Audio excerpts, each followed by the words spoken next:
Vasudevaya. Om Namo Bhagavate Vasudevaya. So, by circumstances, His Holiness Satchidananda Swami decided I should give class in his stead, which is a serious mistake on his part. But we go through life and we can get them all right.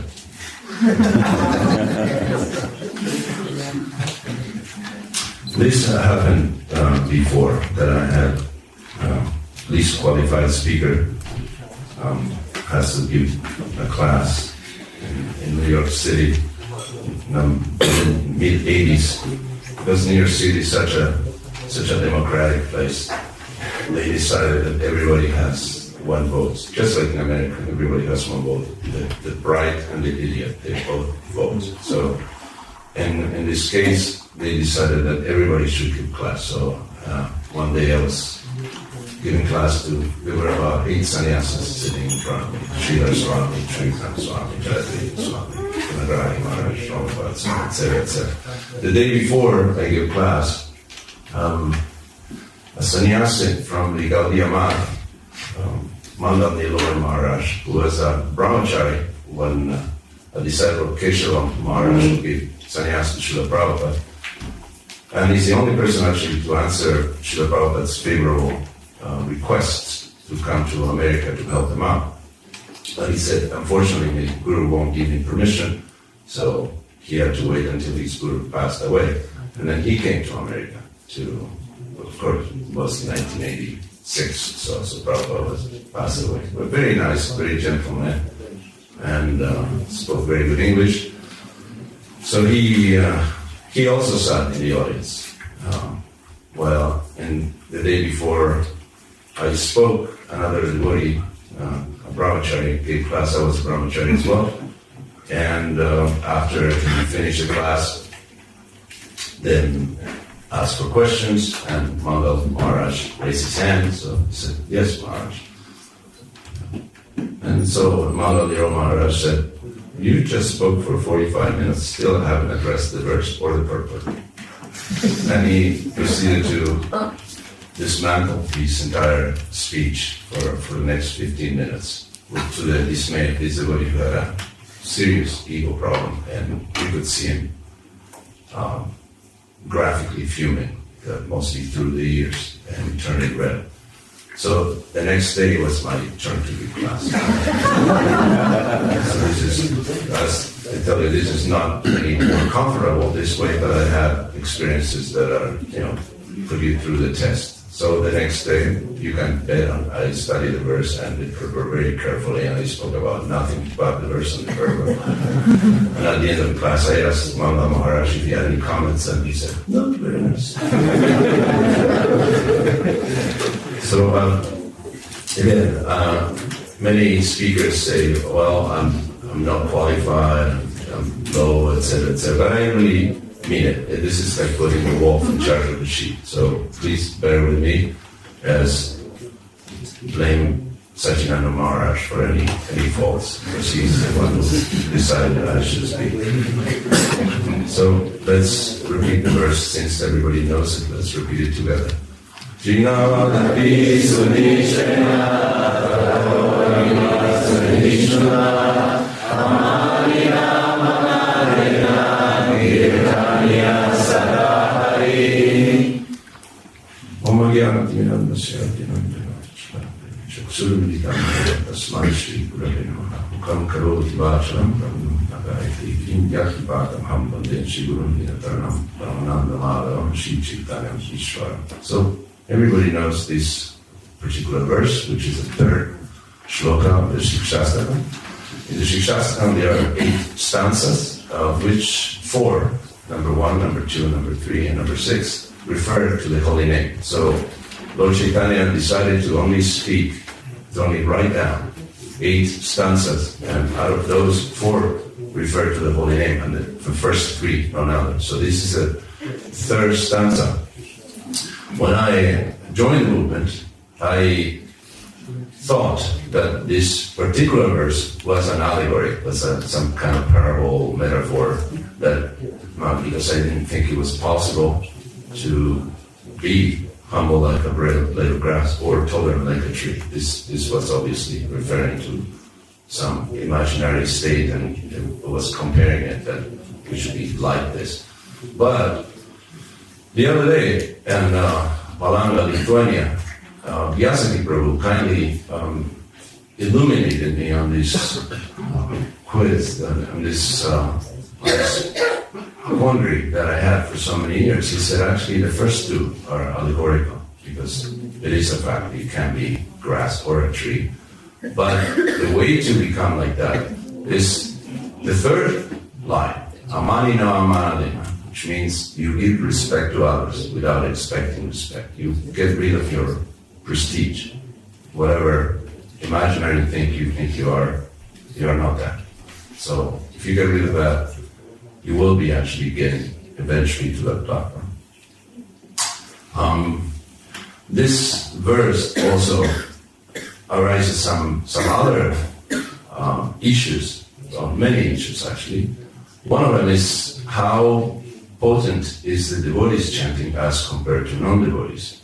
One day, many years ago, during a Kirtan Mela in a different location, Sachinanda Maharaj asked me, he said, if you get across to see Krishnadas, then go, because want to see what his method is. And I think Maharaj was acquainted with him at the time. And so I went to, he happened to come to our town, Santa Barbara, so I went to see him, and there were maybe 200 people, and they were all very enthusiastic about his chanting. And he chanted all these, Ganesh mantras and Durga mantras and so on. I eventually got to the Hare Krishna mantra.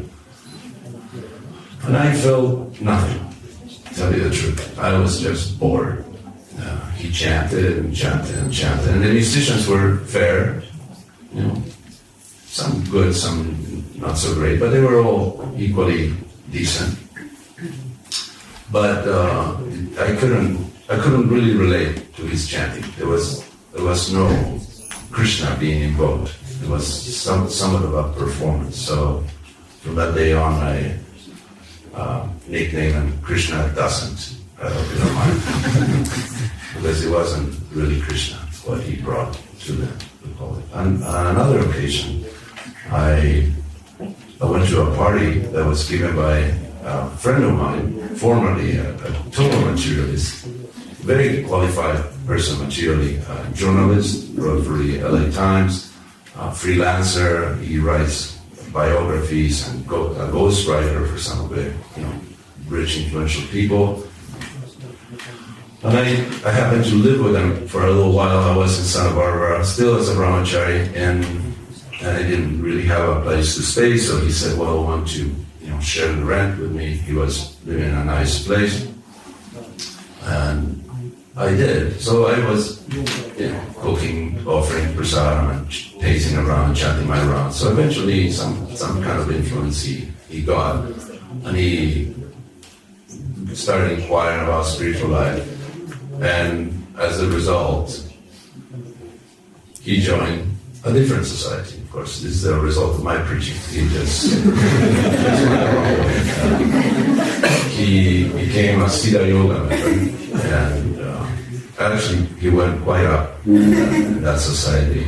And he invited me to the celebration of his 1 year anniversary, being a member of, an active member of Siddha Yoga. So I did go. It was in Malibu, in California, in a mansion overlooking the ocean on a hill.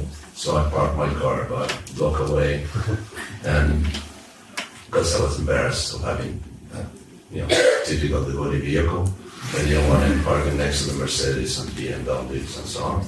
And I went there, and it happened to be Ekadasi, so I had a good excuse to decline whatever food they had, even though it was all vegetarian. And there was a grand piano, and there was a cello, and a sitar, and there's a lot of musicians that were quite good. So they started playing all these songs, again, mantras, Ganesh, and Ayappa, whatever imaginary deities they have in this society. And it was okay, it was fine. But then they started chanting Hare Krishna. And that was painful. That wasn't like Krishna Dasa. This was really harmful. I felt that my heart was being stabbed with a knife when they chanted Hare Krishna. It wasn't I was looking for that or trying to put on I'm a devotee and you guys said no. No, it was actually hurting my heart. It was so painful that I had to actually leave, excuse myself, leave the house. And I ran to my car up the hill, and I drove I was staying in the LA temple for a few days. So I drove just meditating. I need to see someone with neck beads, tilak, and with a bead bag right now. I just can't take this pain anymore. So I will tell you that there is a difference between devotees and non-devotees chanting. And the interesting thing about chanting is that, particularly japa, there is no material counterpart. When we dance, and everybody in the material world likes to dance, so most people do, and we eat good food, prasad, vegetarian, all that, but people also eat, and they have derived joy. Any activity that we practice in Krishna consciousness may have a material counterpart, except for japa. There is no material counterpart. There is no fun. And, like if you have, instead of kirtan mela, you have a japa mela. I don't think we're going to have that many people here. 12 hours of japa a day. And then Bhakta Bhav is going to chant japa for the next hour. So please come. And then Bhaktin Suzy is going to chant japa for the next hour. Who's going to actually sit for that? So there is no fun. But we can make it fun because your relationship with Krishna is a personal thing. And you're supposed to concentrate. There is no escape. The music stopped, your friends are gone, there is no food.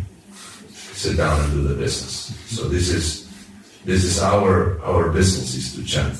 And when we chant, we have to actually be humble, because if you're not humble, Krishna is not really interested in your chant. Like Prabhupada said, if you think of Krishna 24 hours a day, Krishna will think of you 26 hours a day. And if you think of yourself, Krishna will think of himself. So that's the deal. So you have to actually attract the attention of Krishna. And it's not easy, because Krishna already has everything. What are you going to offer Krishna that Krishna doesn't have? What are your goodies? What do you have in your box? Nothing but your love. Unless you offer your love and devotion, Krishna is not really interested. You're chanting just to get through. I have a particular technique that I've been trying to use, that I chant.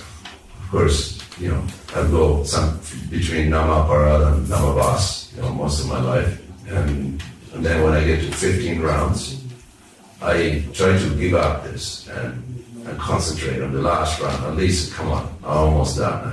I can't really slow down and try to listen to every name. So this is a good technique to make it progressive. In other words, you get to 15, then you chant one good round.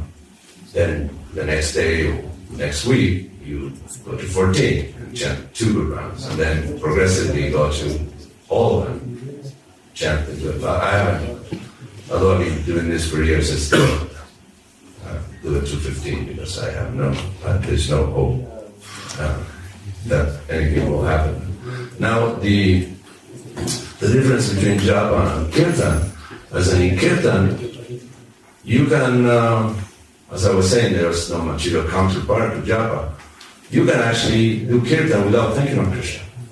And the devotees can dance and forget that the deities are here, forget the holy name, forget everything, just having fun. But in japa, you can't really get away. You have to think of Krishna. You should think of Krishna. You think, at least you should hear the name, because otherwise it will be painful all the way through. It's very painful.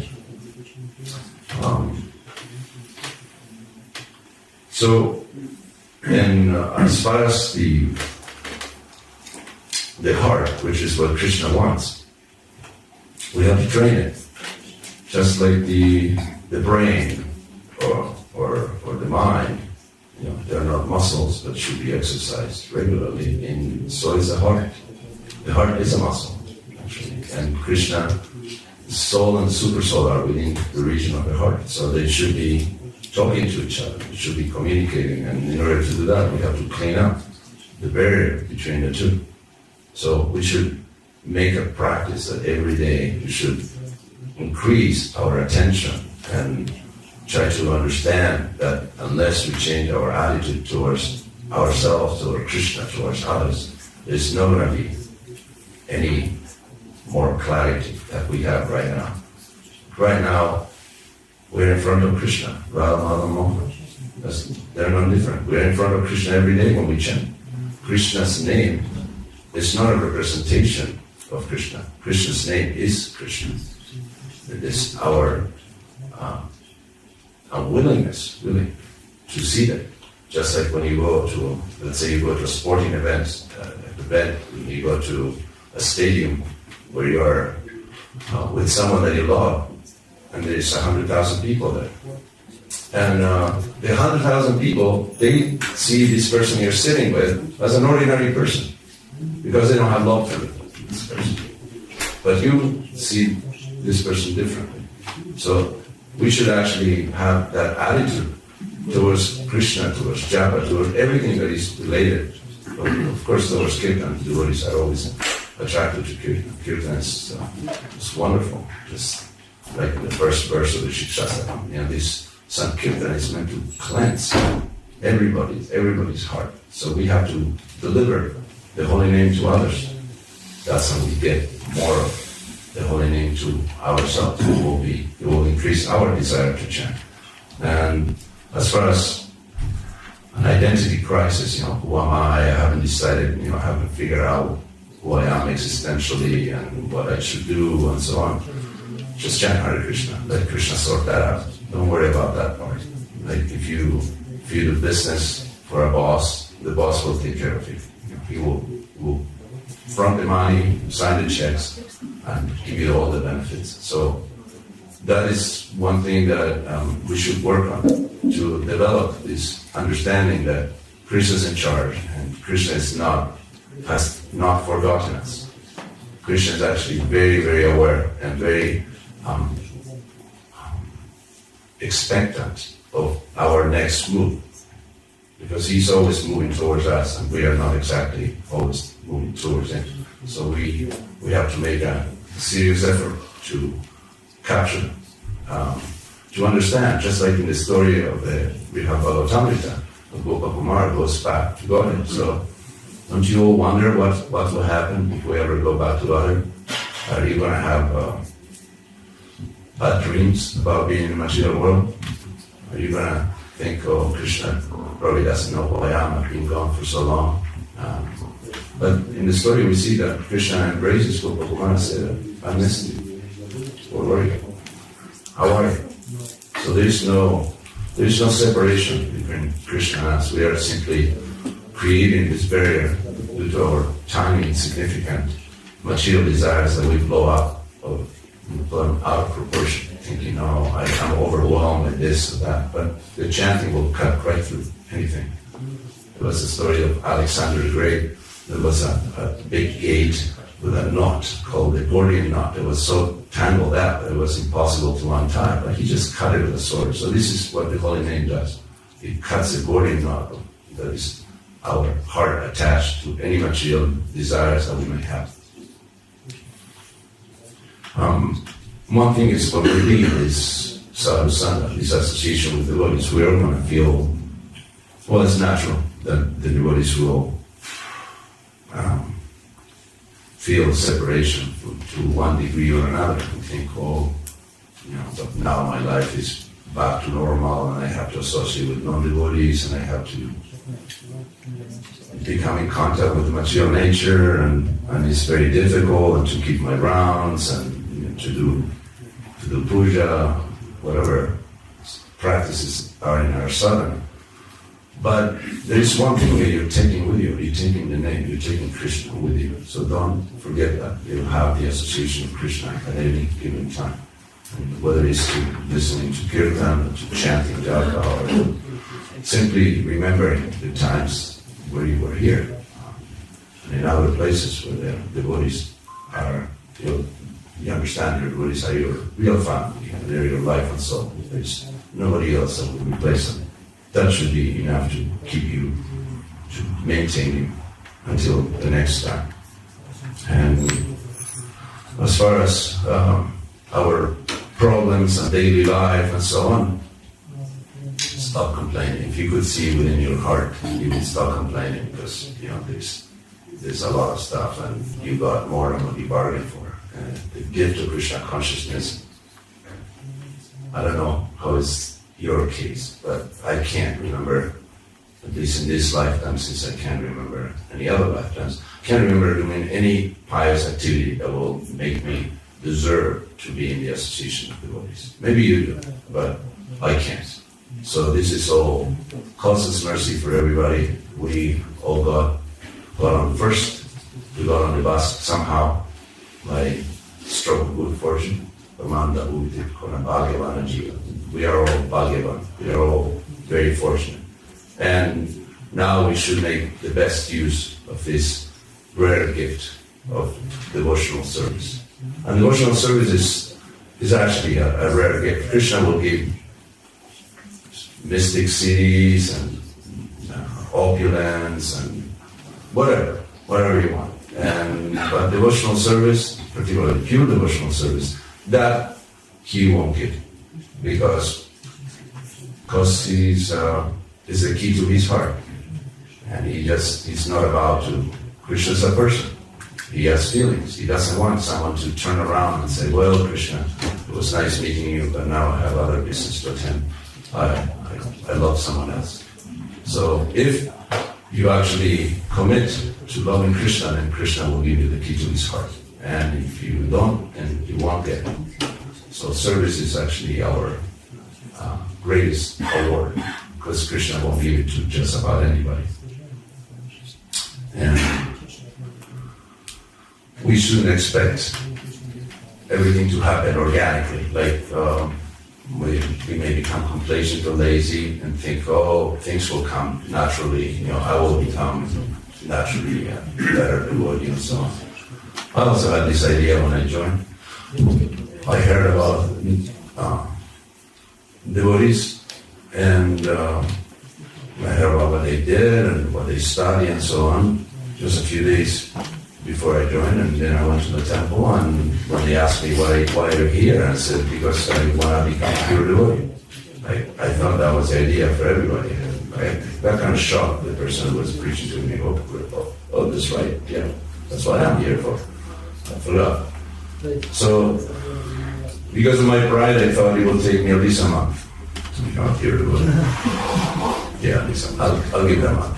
And it didn't happen somehow or other. I miscalculated how difficult it is to become even a humble devotee. Not to speak of a pure devotee. The holy name will save us from any danger. If you can take shelter of the holy name. And you may not remember Krishna at the time of death, but Krishna will remember you. Whatever little thing you did, Krishna will actually remember, oh yes, he's very nice. He chanted, he tried, he did this, he did that. Once I had a car accident. I was driving in Florida, and I was going up north. There are two ways to get from Miami to Gainesville, and one is through the coast, and one is through the turnpike. It's a toll road you have to pay for. It's in the middle of the state. So I took the side road, and eventually had to cut through to join the other road. It's the only one that actually gets to Gainesville. And it was about sundown. Then he was going through the middle of the forest, and I was driving a really light station wagon, a small one. And the sun was going down, and I just finished chanting Gayatri, and all of a sudden a deer, a doe actually, a little deer, a baby deer, maybe, I don't know, 40 kilos, maybe 30 kilos, just stopped in the middle of the road and just looked at me, and it wasn't very far. So I had a chance to think about, well, there are different choices here. I can just try to avoid the deer, but the trees were right next to the road, so I was going to probably hit a tree and kill myself, because that's an old car without airbags. Or I can run over the deer, will probably damage a little bit the car, but I would save myself. And as I was thinking like that, even though I was next to impact, I decided, no, I can't kill Bambi. I couldn't live with that idea. So I decided to go to the side of the road and then come back. By the way, if you ever are in this situation, just turn the light off, honk a couple of times, and then turn it on, and the deer will run away. So I learned that afterwards. So when I came back to the road, the car was on two wheels, and then went to the other two wheels, and then I tumbled and went up in the air several times and landed on the side.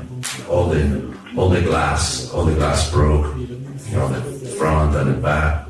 All the windows were popped, the roof was caved, and I was on the side. But I realized I wasn't hurt, and I was chanting.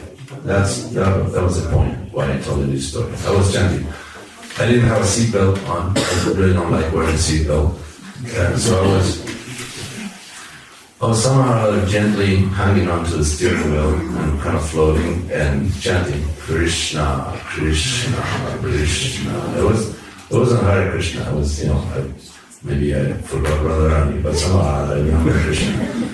And Krishna, I was very peaceful. I was actually, I was thinking, I guess this is the way I'm going to die. That's okay. Hare Krishna, so Krishna, Krishna, Krishna. And then I landed.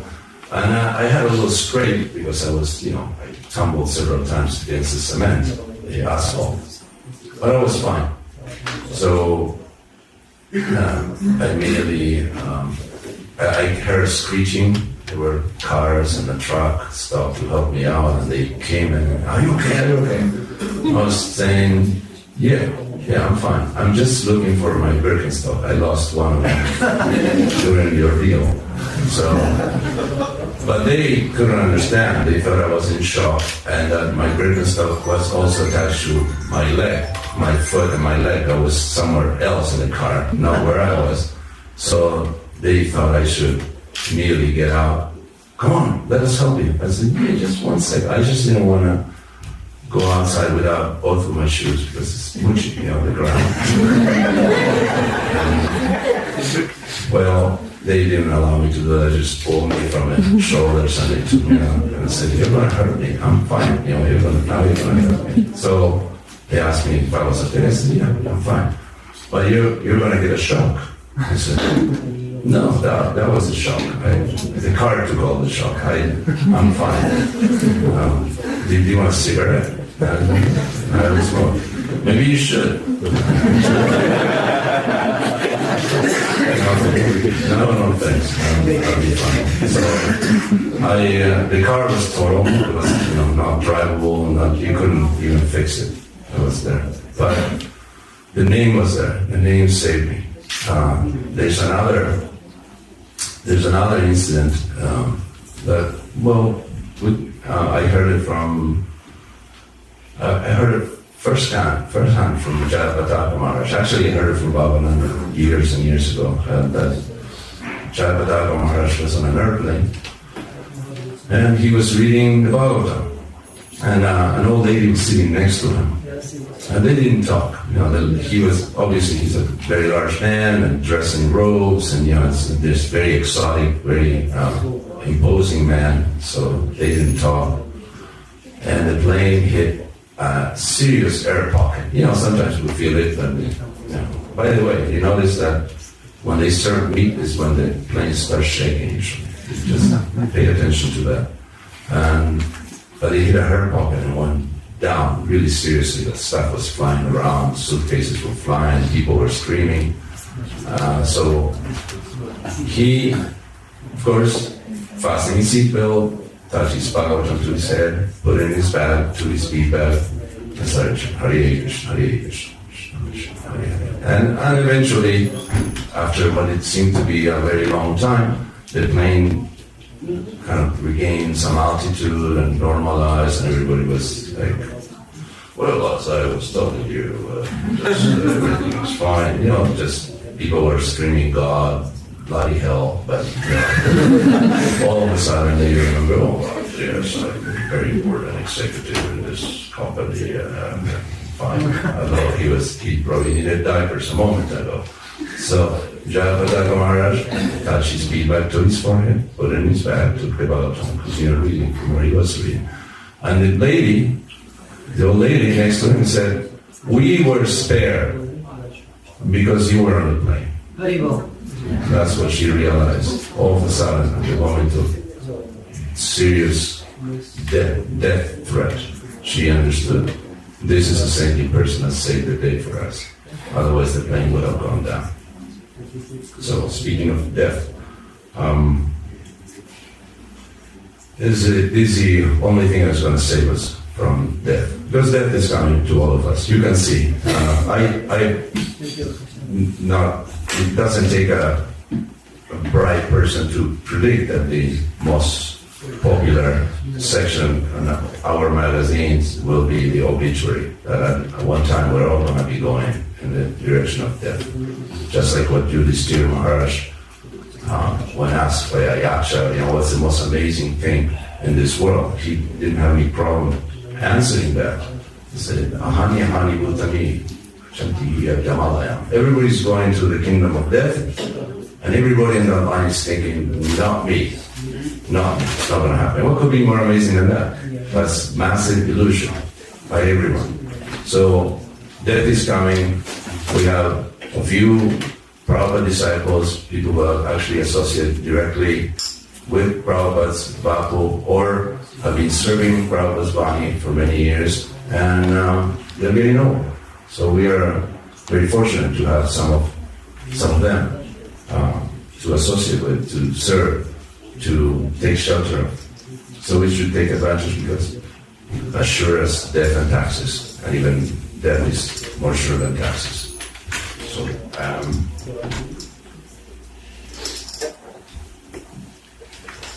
I think that's about all I have to say. If you have any questions, you can ask. Sachinanda Maharaj, he's responsible for my speaking. Any questions? I have a small question. I can't hear. I have one small question. I have one small question. The deer and his survived. Is it deer? Oh yeah. Actually, when the sheriff came, he asked me if the deer survived the ordeal. The sheriff came and said, "So what happened to the deer?" And I said, "The deer just ran away." He said, "Good, because around here you need a license to hunt." So the deer was spared.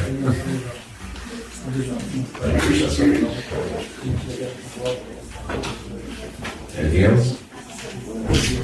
Thank you very much for the Goloka Prabhupada. His Grace Sarvatma Prabhu Ki Jai.